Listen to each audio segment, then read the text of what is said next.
Blog Talk Radio.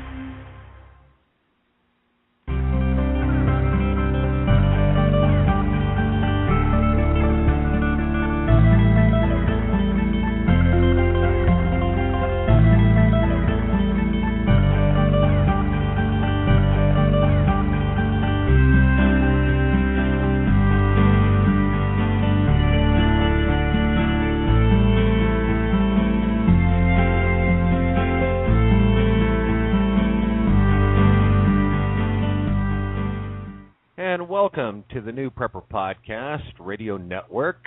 This is the Homesteading Hour, and we're your hosts, John and Carrie Melandrid. And this is episode number 4. It's in the mid-70s here in southeast Oklahoma, and we want to thank you for tuning in today. And thank Pioneer Living, of course, our website, and the American Preppers Network for their help in bringing you our shows on the new Prepper Podcast. We are the biggest network online when it comes to prepping, preparedness, homesteading, and getting back to basics. We do our best not to talk about doom and gloom or politics, but with raising food prices and government trying to control almost every aspect of our life, what? I didn't say nothing. I thought you were waving at me or something. It's like, what now? But you just can't help but to talk about these subjects from time to time. That's what I was going to say. You just can't help it because it does affect you. Yes, it affects everybody, and we try not to, but sometimes, people just can't help themselves. Well, and that's, some of the very reasons we've become more self-sufficient. We're tired of hearing about contaminated foods or learning ingredients in these prepared foods are bad for you, and just plain being responsible for ourselves. And, yeah, pretty much.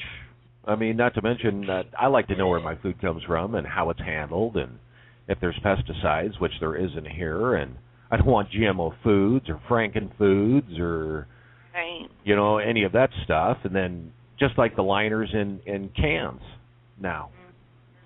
That's why you do have to talk about some of this stuff, make people aware of it. Well, yeah, look at all the kids, age 8, 9, that are going through puberty because of, the hormones in the milk and the plastic containers. Yuck. It's really sad, in my opinion, because they don't get to be a kid very long when you start going through puberty at that age.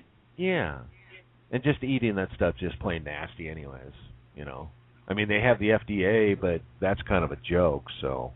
But we can get more into that on something else. This is the homesteading. Yep. And so we'll try our best to stick with that. We are excited that we have gained an additional guest, or host, I should say, not guest. On the radio network, and so we're bringing 6 shows a week now, and so that's really exciting. We have a new one coming up on Friday, which is Dr. Bones and Nurse Amy. I'm excited about that one. Oh, so am I, and that's going to be a brand new show. And so now we have, of course, our show, which is on Saturday and Mondays, and so, which everybody knows that's probably tuning in. And then on Tuesdays, we have Dr. John Waterman, and he's fantastic. And, of course, we have Ed Corcoran, really great host. I talk to him all the time. I like him. And then, of course, our new one that just started last week, which is Twisted Radio with, she's called Ernie. Everybody, a.k.a. Ernie. And, I love that show. That was great. I'll never eat pork again, thanks to her and also John Waterman. That was on the show. We'll have to go listen to that show if they want to know why, and we'll just leave it at that. But they can listen to that Twisted Radio just last week and find out why. But I actually learned stuff new on that show, so it was really great. And then, of course, on every Friday, then, Dr. Bones and Nurse Amy. So it's exciting. It's growing. Yes. Get information out there to people, the more. Well, yeah, and seeing how we have more hosts now, I'm really kind of debating if we ought to take and maybe condense our 2 shows into one show, and then kind of change it. I almost feel like, the Prepper Podcast Radio Network needs somebody that basically does news and commentary that can say, and talk about like the different hosts and what they're saying on their shows, and also talk about what's going on in the prepper community, not only here in the United States, but in the world. Mm-hmm. And so I really think that would be important. So we might want to start considering just dropping it down to one show a week. And it is catching on in a lot of different countries, so that's really good, not just here in the United States. So that's exciting too. Yeah. And I know, like, our dedicated listeners are going to go, "Aw," because we had 3 shows, and then we dropped it down to 2 shows, and now we're almost tempted to drop it down to 1, only because we're trying to make room for other things that they need to know. Yep. And so, if people really object, I guess they can email us at the Prepper Podcast at pioneerliving.net and let us know your thoughts. And maybe what you want to hear. Yeah. Yeah. And if you think that'd be useful to you to hear a little more about news commentary and the prepping world. And, well, it's November here. Yes, and it's starting to get chilly at nights. The days are still nice, but it is getting chilly at night. And we've been harvesting peanuts, which, I love green peanuts that are raw. They're nice and sweet. Peanuts. Uh-huh. That's what I said, wasn't it? Are you repeating me now? You want to fight? Put up your dukes. So, I think John got up on the wrong side of the bed today or something. We've been taking and also harvesting eggplant and some peppers, okra, and some beans that are still making it out there. We sold some rabbits, so that was kind of nice. One of our friends came up from Kansas, and they want to start breeding. Down, Kansas is above us. Oh, yeah, okay. Wake up. And so they're going to start breeding these rabbits and stuff. We have the New Zealand, so they're a medium breed, and which is nice. And he was saying that he can't really find any rabbits in Kansas. And it's like, well, you can't really find too many here either. And I don't know if that's just because people are like hoarding them for themselves, or they just don't do it anymore. He raises rabbits anymore. Who knows? But I just thought it was amazing. They came all the way down here despite the thunderstorms and rain we were having and under tornado watch, and it was quite a sight. Alicia and I, our daughter, we stayed inside while John went and helped him pack up the rabbits and got soaking wet. Did get wet, that's for sure. But, they wanted it from a trusted source, too. Right. And they know we take pretty good care of our rabbits, and I picked out, the best ones for them. And well, we'll give them a good start on their breeding operation. Yeah. With their rabbits. Yeah. Some other things that some of the gals at work are really catching on to, and they are really, I brought some eggplant to them the other day, and they were enjoying that, and just, oh my gosh, this is so good, and I picked it an hour before I went on in, and they cooked it right there at work, and just amazed. I've got people wanting eggs from us now because they know the farm fresh eggs are available, and just they're amazed and keep telling me how much better this stuff is, and it's like, yes, I know, you don't have to tell me. That's what's nice about it. We're able to provide a little bit of that, to our community, and just seeing the joy and satisfaction of them, enjoying our farm fresh produce and eggs and whatnot. So I don't know. It's just exciting. And we have plenty of eggs. Yep. Yeah, you can only eat so many eggs. Yeah. That's for sure. But you found a couple of chickens in the last couple of days that somehow escaped, and Yeah, I don't know what happened there because usually they stay in, and once it starts getting dark, then they go inside their chicken house, and and I also have Sammy go around the perimeter and check our for dog, by the way, Sammy, and check for chickens, and we've never had a problem, but I found one the other day out by the other garden, just pieces of it. And so it must have escaped, and we missed it, and then more than likely a raccoon or something got it. So what they're doing is they fly out, and so it's time to probably clip some wings again. Yeah, because that's not good.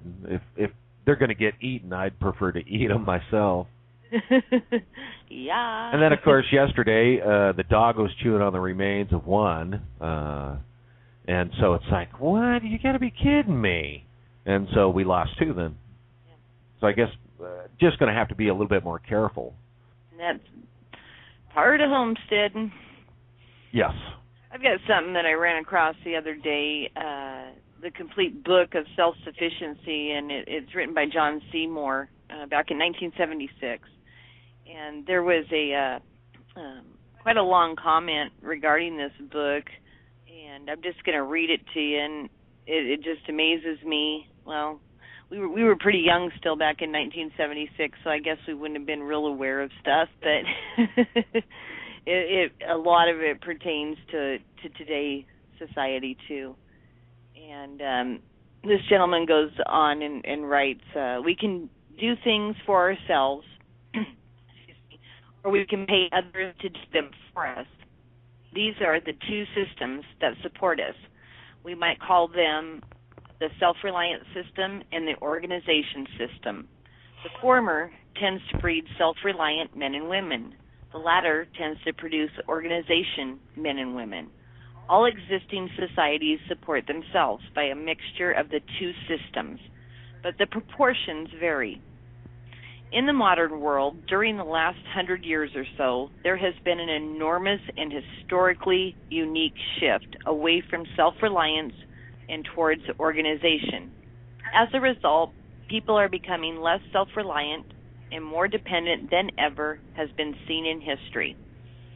They may claim to be more highly educated than any generation before them, but the fact remains they cannot really do anything for themselves. They depend utterly on vastly complex organizations, on fantastic machinery, on larger and larger money incomes. But what if there's a holdup, a breakdown, a strike, or unemployment? Does the state provide all that is needed? In some cases, yes. In other cases, no. Yeah, I'd have to definitely say no. Many people fall through the meshes of the safety net. And what then? They suffer. They become dispirited, even despondent. Why can't they help themselves? Generally, the answer is only too obvious. They would not know how to. They have never done it before, or would not even know where to begin. John Seymour tells us how to help ourselves. He is one of the great pioneers of self-sufficiency. Pioneers are not for imitation, but for learning from.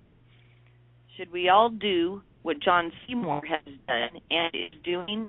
Of course not.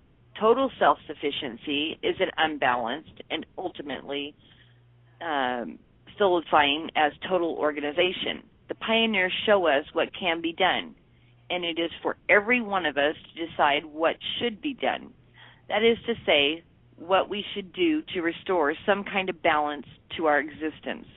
Should we try to grow all the food my family and I require? If I tried to do so, I probably could do little else. And what about all the other things we need? Should I try to become a jack of all trades? At most of these trades, we would be pretty incompetent or horribly inefficient. But to grow or make some things by yourself or for yourself, what fun and what exhilaration, what liberation from any feelings of utter dependence on organizations. What is perhaps even more, what an education of the real person, to be in touch with actual processes of creation, The inborn creativity of people is no mean or accidental thing. Neglect or disregard it, and it becomes an inner source of poison. It can destroy you and all your human relationships on a mass scale. It can, nay, it inevitably will destroy society. Contrawise, nothing can stop the flowering society that manages to give free rein to the creativity of its people, all its people. This cannot be ordered or organized from the top. We cannot look to government, but only to ourselves to bring about such a state of affairs. Nor should any one of us go on waiting for Godot, because Godot never comes. It is interesting to think of all the Godots modern humanity is waiting for. This or the fantastic technical breakthrough, colossal new discoveries of oil and gas fields, automation, so that nobody or hardly anybody will have to lift a finger anymore. Government policies to solve all problems once and for all. Multinational companies to make massive investments in the latest and best technology, or simply the next upturn of the economy.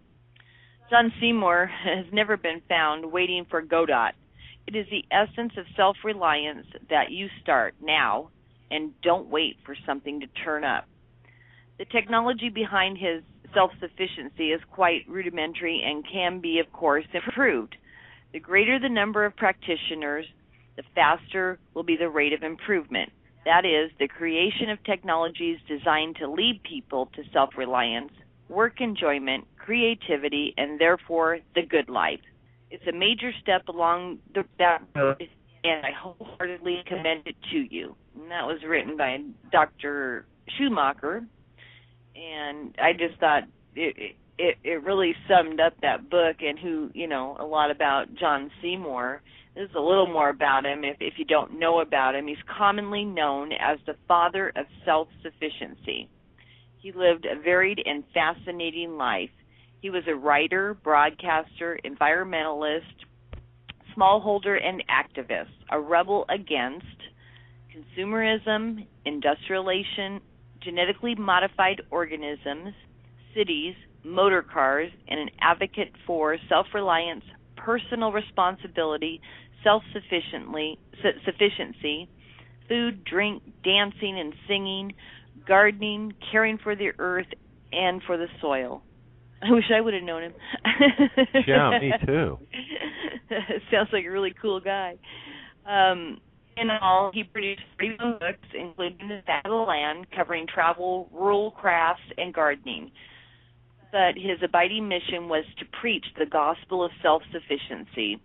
It was a theme that came to him as a young man when his family moved from Hampstead, North London, where he was born, to Frinton-on-Sea, Essex. There he experienced a bygone world of farming with Shire horses and people living off the land and the sea. Wow. His farm in Wells welcomed visitors seeking guidance on the smallholders of life, a project which expanded to the School for Self-Sufficiency when he moved to County Wexford in Ireland during the 1980s. In 1999, he was taken to court for damaging a crop of GM sugar beet. You go, dude. Oops. John Seymour was moved home in the humblest house on Hillside, as in the manor house of the landed gentry. He was like a force of nature, always willing to listen, always interested in learning about new or very old ways of working the land. He was a one-man rebellion against modernism. I like him. Yeah, I just thought our listeners might want to know a little bit about him. It captured me. What he did. Let's see. I think where was it? He was born in 1914, and he passed in 2004. Wow. And a lot of what he did, a lot of what we're trying to do, educate. Yeah. I guess we preach a little bit about you need to get some self-sufficiency, reliant, not dependent. Yes.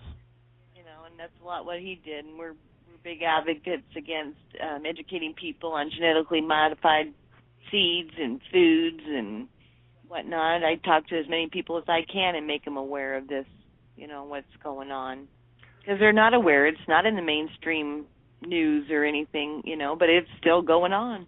Oh, yeah, and I never try to say too much on the radio about it, mainly just in blogs or emails or something like that, only because once you get me started on that, I just don't want to stop. I want to rant and rave and scream and yell and holler about how evil them SOBs are. All about the money and control. But well, anyway, that's it. we won't get too much into that because we could really rant and rave about it a lot if we wanted to. Yes, but that should be a different show, I guess. Yeah. Anyway, there was a pretty nice post on our website, pioneerliving.net, from one of our newest members. They just joined this month, or no, October. I guess this is November, so within the last month. Do you want to share that? No. No. But he did wake up on the wrong side of the bed. Okay, I'll read it. Oh, make up your mind. I will. I don't care. If you want to see how bad things are, just turn on any TV or radio, open an internet news blog, or read a newspaper. Better yet, walk out on the street and ask your neighbor how things are going. People are caught up in the thrill and sensationalism. They seek a rush, good or bad, and delivering another bite of news about the way our system is falling and our leaders are going to be the end of us all. It's still a rush. Yeah. I'm getting a feedback. It's no blood flowing, and that's where the thrill is what they go on to write. Yes, and they go on to say history shows that many things on this old planet repeat themselves in huge cycles, which is absolutely true. Temperature swings, water levels rise and fall, as do major powers and social cultures. There are many things that point to a downswing in our state of being, and we have to become accustomed to. The greed for power and strength created a monster and that will have a great impact on our future. No, I'm having problems because my headset's doing a massive feedback on me, and so I'm hearing the feedback. Okay, I'll continue. This, my friends, they go on to write, is why I like this website. It is not focusing on our demise. It is providing useful and positive ways to live, returning us to the simple ways of life by teaching others that there is hope for a future. This is another example of humanity helping humanity. We must get out of our houses and start trusting the people we see every day. Start living in a community rather than hiding in our homes with the doors locked and the shades drawn. People, if you live in an area where you fear your neighbors, then by all means, move away from there. There are so many places in this world where people have caring and welcoming souls. Make an effort to seek them out. Thank you for offering this site and encouraging people to reach outside their box. I was really touched when I read this post, and it makes me feel good because I think, we're making a difference, and that's what we're here for, just neighbors helping neighbors, even if it is on a worldwide scale where anybody has access to the information that we do put on our website. We also practice that right here where we live too, and become involved in the community as much as possible with our neighbors and get to know them. Yeah. These other places that we've lived over the years, no, we didn't know our neighbors. No, didn't really want to. No. we stay to ourselves just like everybody else in society nowadays. And we learned especially you have to rely on some people. You just can't rely on yourself all the time. And neighbors help neighbors, and that means getting to know your neighbors.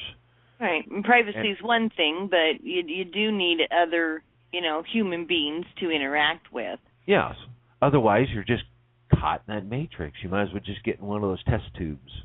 It's like in the movie, you need interaction and neighbors helping neighbors. And we'll take a break, and then when we come back, we'll actually read about one of our friends and his neighbor. Yeah. And I thought it was really good. I just absolutely loved it when I heard about it. So hang in there. And we'll be right back.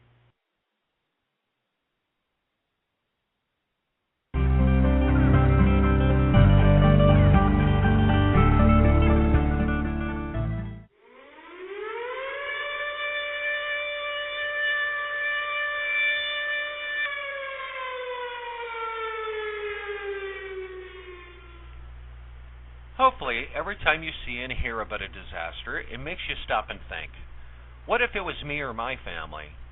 But what have you done to get yourself ready? Ask yourself some basic questions. Would you, your loved ones, or coworkers have enough supplies at home, school, or work if you had to shelter in place for days? What if the store shelves are empty and power, water, and sewage aren't available or aren't working? Have you talked to your family, friends, and neighbors about a meeting place, or what to expect before, during, and after different types of what-if scenarios? It's a disaster, and what you're going to do about it can help you answer these questions and many others. The 268-page book provides quick reference instructional bullets about what people should think about and do to prepare for specific disasters and emergencies, as well as how to perform basic first aid in one easy-to-use source. It's the perfect gift for prepping and non-prepping families and friends, and it might even save your life. Learn more at www.itsadisaster.net or call Fed Health at 1-888-999-4325 to learn more. And remember, tell them the Prepper Podcast sent you.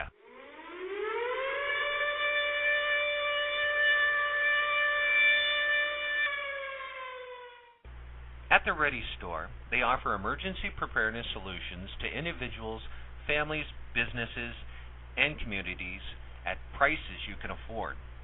The Ready Store's mission is to bring peace of mind to their customers by helping them prepare for emergencies and disasters. They've been in the preparedness business for nearly a decade and hope that their experience and their selection of products will help you and your loved ones prepare for life's many unexpected emergencies. They believe in taking a measured approach to preparedness. Their motto is, do what you can, but start today. People put off getting prepared for many reasons, but mostly it is just because they feel overwhelmed and don't know where to start. Browse their website today.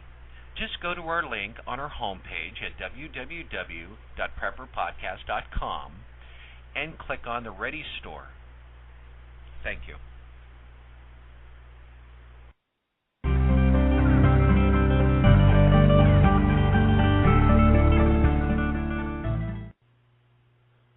And welcome back from the break. Thanks for staying with us. Yeah, is everybody still here? I hope so. So, to get back to our friend. Well, what we've been discussing is knowing your neighbors, getting balance back in society instead of just organizations, real people. Yes. Get to know your neighbors again, and there is a friend of ours, Charlie. Well, I guess we call him Charlie sometimes, but Charles and Julie, and they live in suburbia outside of Oklahoma City, and have done quite a bit over the last year. He just got done putting in a wood burning stove, and they recently obtained a wood-burning cook stove, and so they're going to be learning how to cook on a wood-burning cook stove. He they grow their own vegetables. They have chickens, tobacco. In fact, we've traded heirloom seeds and tobacco seeds, and he was loving the marigolds, protecting his garden this year, the seeds I gave him. And so we've traded a little bit there. He's taught us some things. I think we've taught him some things. And they're just really neat people. But anyway, he had written, and he caught his 81-year-old neighbor and his 79-year-old wife leaning a 20-foot extension ladder on the side of their 100-year-old farmhouse yesterday. And he says he's going to spend the afternoon patching their roof to keep the rain from running down their kitchen wall. He says it's going to be fun trying to make him understand why he doesn't get to pay me anything. Going to be some serious wrestling going on. I thought that was really funny. Well, it is, and what's really nice is he noticed, that there were some neighbors that needed help. I mean, I wouldn't want to see, a couple in their 80s trying to climb up on a ladder, and let alone being on their roof trying to patch it up so that the rain isn't running down their walls. I wouldn't want to see that either, and one of us would definitely go over and handle it for him. Well, yeah, of course. And what I really like is he made a second. He comes back after he was done, and it's just funny because he says, "Crap, I'm a lousy negotiator. I left there with 2 bags of groceries and $20. Age and experience prevail." Sure put a twinkle in his eyes, though. And so it was just funny. See, and that's how the older generation is. You're going to leave with something. Well, right. And people like us and Charles and Julie, we don't expect anything when we're helping out our neighbors. But that generation, they do expect to make sure that, they give you something for it, because they are very appreciative of it, and you'll find whether it just making a sandwich and thank you for the work, or giving you something cold to drink, baking a pie, whatever, it's kind of cool. And yeah, you can't turn them down and say no when they're trying to give you, something in exchange for what you just, did for them. You just can't turn them down, because then that would be an insult. Yeah, and that's just not the way they work. No, and so you can't argue with that 87-year-old man. I mean, he's going to do what he wants to do and make himself feel better about it, which is fine. I mean, I think that's great. I knew that was what was going to happen. Yeah, me too. I was thinking, yeah, whatever, Charles. Good luck with that one. The older generation did prevail. Anyway, there's this community up in Graham, Washington. They call themselves the Self-Reliant Community of Graham, Washington. And they've come together, and this is really cool, speaking about communities and neighbors coming together. And they're helping each other become more self-reliant and more prepared for the what-if.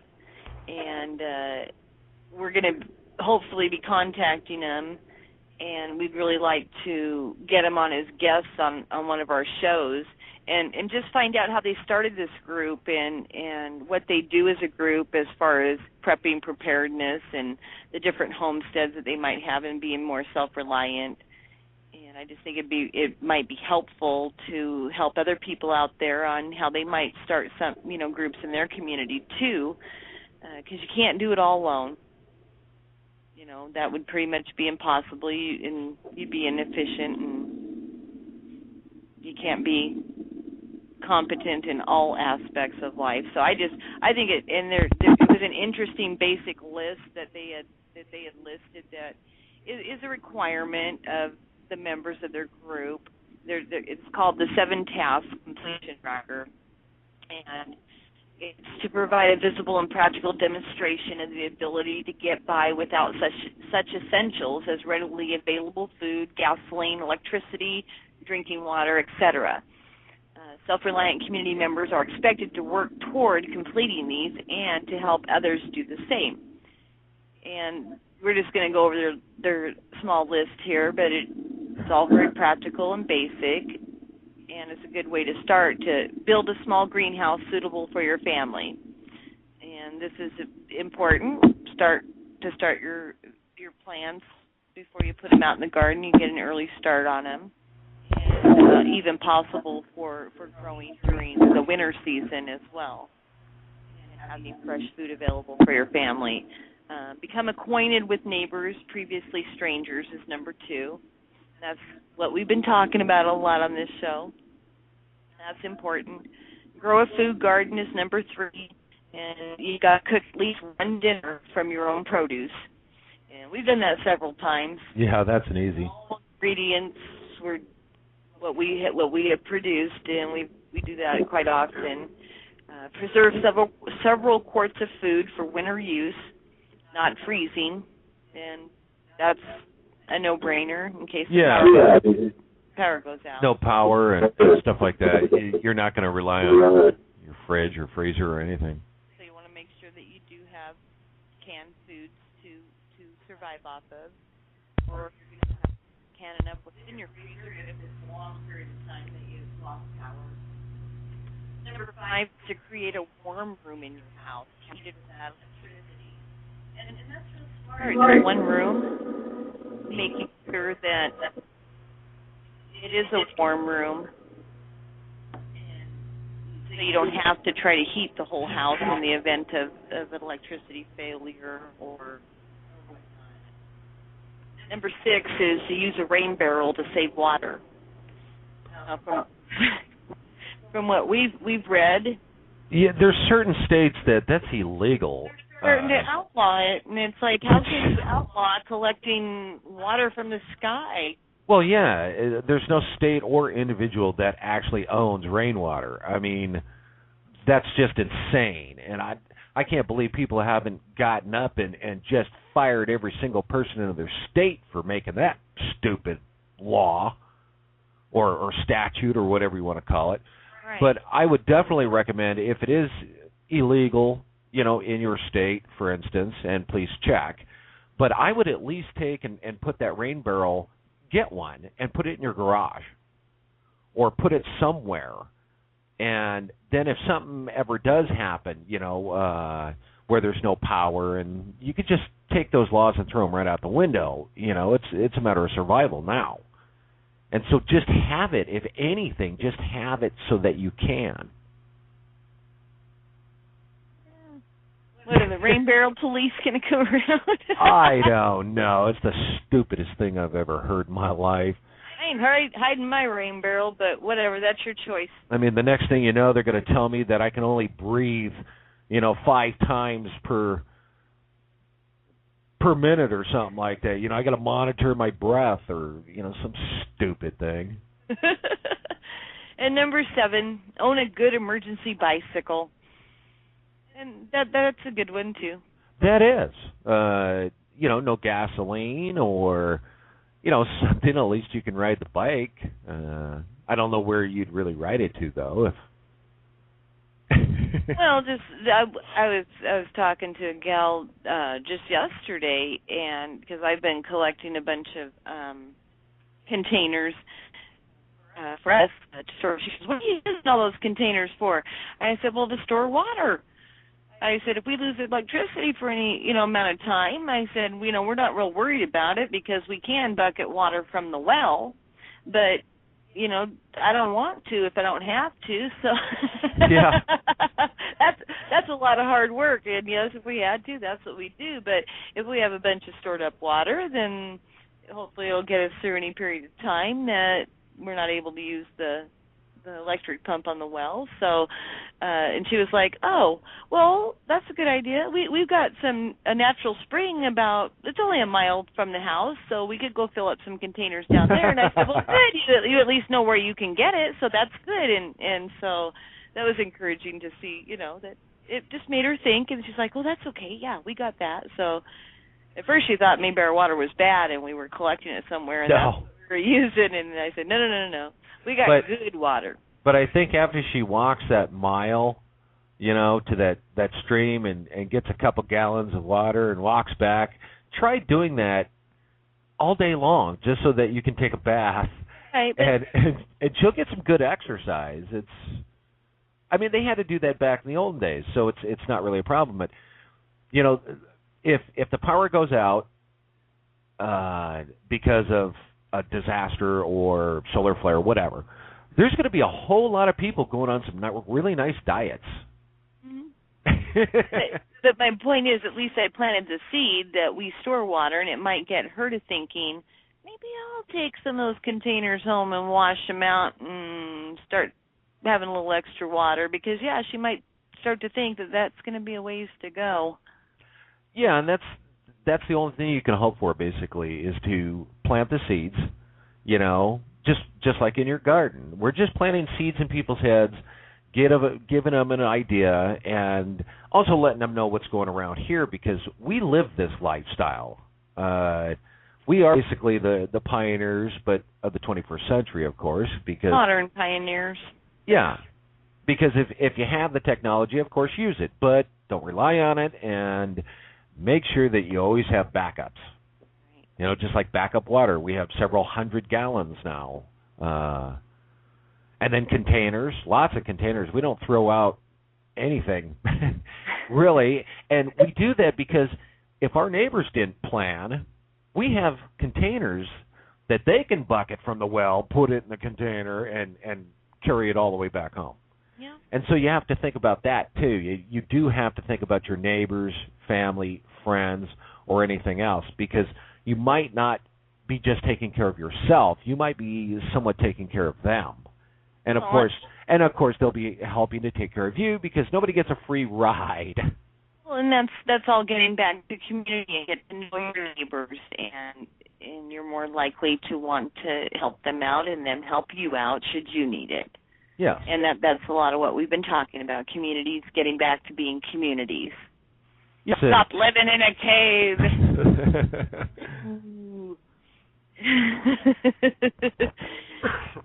Anyway, some things that, fall is here, and winter is right around the corner. And there's a lot of things that you probably have thought of or you might not have thought of that you need to get ready for the cold winter and the cold weather that's coming up. I don't know, you need to start making sure you have some warm clothing, unpack them, put the summer clothing away maybe. This is what we do, and make sure we got mittens, and because there's going to be a morning we're going to wake up, and it's going to be a chilly one, and we're going to want our woolies on, and if we can't find them, it gets frustrating when you're first waking up and trying to get warm. And well, and bring out the warm coats and the hats and make sure all that kind of fun stuff. I mean, there's a few states it's already pretty cold, even during the day. Right. We're fortunate here, but it's time to prepare. And, of course, make sure you have enough firewood, charcoal, any necessities, wrap your pipes. Just some things, that you might want to make sure to get organized now so you're not, like, running around with this like a chicken with its head cut off. Where is this stuff? And it just makes life a little easier if you're a little more organized. Extra blankets, quilts, get them aired out, ready for winter. We hold off turning off any heat. I'm glad that we got rid of the air conditioner. That's been saving a lot. And oh my Lord, you use an air conditioner? How come pioneers use an air conditioner, you poser? Oh, whatever. Like I said, if you got it, use it. Yes, I know. One day we might not have it. I was just making it funny for certain individuals that might be listening. That and then blankets, we've used that too. It can really help if you have extra blankets, sleeping bags, quilts, whatever, to in extremely cold weather. We drape them over the windows, even if you do have drapes or curtains. It's just extra protection to keep the heat in and the cold out. You want to make sure, especially in the wintertime, that you've got your emergency kit in place in your vehicles. Have, food, water, of course, your snow chains if you live in an area where you get a lot of snow. It's real simple to put together a little kit with water bottles, some hard candy because the sugar gives you energy. Little thing, container of peanut butter, granola bars. All the basics. Yeah, gloves, extra socks, flashlight batteries. Okay, you're going to go into a list now? No. But I thought this was really neat to have in your vehicle should you get stranded or whatnot, and it's called a shift heater. And you take an old coffee can, and it would have to be metal. A lot of coffee cans these days are plastic. I know, I hate that. So this would be metal, and shove a roll of toilet paper, but you take out the cardboard tube from the toilet paper. Anyway, you put the roll of toilet paper in it. If you need it, you pour isopropyl alcohol on the toilet paper, and then you can light it, and it would warm up the car pretty quickly. But just remember that you got to have your windows cracked for some ventilation for safety, and some other things, blankets, shovel if you needed to dig out, if you got stuck in the snow or the mud or whatnot. Just some things to think of. And then, of course, we were talking about wood. If you do have a wood-burning stove or fireplace, get that wood stocked up now. Don't wait till it's minus 10 degrees outside and snowing. I don't want to be out there chopping wood at that time. No. Well, all that exercise, though, does keep you warm. But, yeah, if you can avoid it. Well, you got the rest of the family whining because there's no fire in the wood stove or fireplace in the house. Well, yeah, and especially in the colder states like Idaho and whatnot, you don't want to have to go out there in the snow trying to find limbs and branches and stuff like that and throw them in your cabin so that you can stay warm. I don't think you can ever have too much wood built up. And, of course, extra food and water, keep on hand in case you get snowed in or just can't get out. Candles. We have wine. We always have a hard time finding batteries. I think a lot of people do, especially if you have kids, because they end up using them. And we go around the house, and usually they're dead batteries that we have. So we have wind-up flashlights, and we have a crank radio if we needed to listen. Plus we have those two crank-up lanterns. And it's great because you don't have to buy batteries for it. And then in our emergency supply kit, we also have one, too, that's a radio and a flashlight that it's hand-cranked. Right. And so those are things to remember. Yep. And, just remember, in preparing for winter, you can really get a great satisfaction in knowing that you're prepared to take care of your family if an emergency comes up, and taking care of it now and the time to do it now. It just makes winter a little easier to deal with. Yes. So, and some other things to think about in the fall is getting your gardens ready for winter. Well, yeah, a lot of people think that when you have a garden and the summer's over, the season's over, that all the work stops. And that is just absolutely not true. Oh, it's a year-round process. Because now that it's all done, now it's time to, let it rest. By now it should have rested. And clean it up. Then you have to mow it and till it in, and then you start putting your anywhere from barks to wood ash to manures and so on to build it up. So there's still a lot of winter process. Right, but before you start that, you want to make sure that you remove any of your possibly dead or diseased plants that you might have had out there in the garden. And you want to dispose of them properly. Don't add them to your compost pile, or that might possibly breed disease. If you put that back on your garden, the compost, then you're going to have problems with your plants next year. Hopefully they did that throughout the year, though. Anytime I see a diseased plant, I will pull it and burn it. Right, but if you didn't, or you run across some that you missed, I'll pull it and burn it.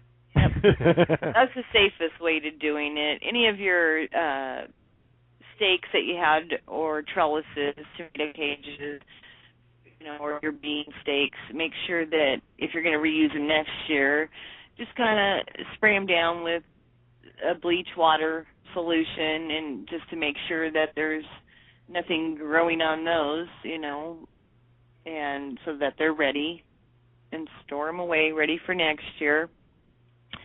And of course, you do want to make sure, or some people actually, after they spread their compost or composted manure or other fertilizers, you can plant your cover crop for the winter, such as rye or clover, buckwheat, and clover's real good. Right. Clover's a good one. Also, your hard red winter wheat. It's time to get into the ground, at least here in Oklahoma, and then we'll be starting like our onions. Because I don't care what anybody says. Okay, it takes 120 days for onions, and you plant them on such and such a date. That's just not true, because I've always had a better success planting my onions with my garlic in the fall. Mm-hmm. And then let them winter, and then you have a lot bigger and nicer onion by the time they're ready. So it's time to start getting that stuff in too. No, right. And a lot of people don't realize that you need to prepare a vegetable garden for winter, and it will help your garden stay healthy from year to year. Yeah. It's just it should be part of your gardening basics. Yeah. Practices. That's what I'm trying to say. I don't know. I lost that word. There's some other things. If you keep chickens, if you live in a mild climate, you probably don't need to do anything special to your chicken coop in the winter. But if you live in a harsher climate, or certain months during the winter that the weather can be harsh, there's some steps you probably need to take to safeguard your flock and ensure continued production, of eggs and whatnot through the winter months. Free-range chickens are obviously exposed to more weather than those who are kept in controlled housing. There's a lot of good benefits for free-range in your chickens, and it doesn't generally result in lower production in an extreme weather, but it can be dangerous for the flock. Even if they are free-range, they need some type of shelter at night, both for warmth and for protection from predators, of course. Well, and a great thing, too, is we always extend the season on our eggs by putting a light in the chicken coop. And you simulate, more light, they'll continue to lay. Right. Because, that the sun does get shorter in the winter, so it's... Right, and they need approximately 14 hours of light a day. That's why the light comes in handy. Right, because we don't have as much light during the winter. And also, don't forget that they do need plenty of water still in the winter. That helps in your egg production as well. And you might, you don't want to go out there you have plenty of water out there, but if you go out there and the water's all frozen, well, they can't drink ice. True. That is very true. So you really do want to keep an eye on it and make sure that they have not frozen water to drink, thawed water. Yeah, and I think everybody knows. It's just basics. If they've ever raised chickens and rabbits and stuff like that, it's just basic knowledge. But if you're new at it and it's the first winter you're going through, make sure that your chicken coop's cleaned out and you provide plenty of ventilation. And make sure they have plenty of extra hay bedding during the winter months. What else? Yep, pretty much. Well, the nice benefit about that, putting extra hay and stuff in there, is that you, in the springtime, the manure mixed with the hay bedding provides an excellent fertilizer for your garden. Yes. So anyway, just a few steps to get your homestead ready, and something else that just real quick, because I think we're winding down on the show. I think we were winding down when we started the show.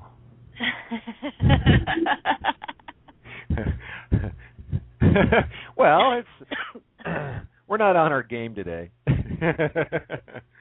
Anyway, I think it's a good idea to make sure that you have a lot of feel-good winter comfort foods, just some things to think about. It's not too late to can some ready-made meals for winter, such as chili, stew, some diced-up chicken and chicken broth, so you can make some quick chicken noodle soup with homemade noodles. Apples are out there and harvesting right now, and can up some of those for pies and pastries. Pumpkin, some squashes, just some nice feel-good comfort foods for winter. Make you all cozy and comfy when the harsh weather comes. Yes, when the weather comes. You got to stop in your sentences. Oh, well. I do that on purpose. Oh. If people are paying attention. They're probably not paying attention by now. Oh, well. You're probably thinking, is this show going to end, for crying out loud? Yeah, we're done for today. We're done for the day. I hope some of our tips have helped you. And if not, sorry. But it's time to say good night. And we'll see you next time on the Homesteading Hour.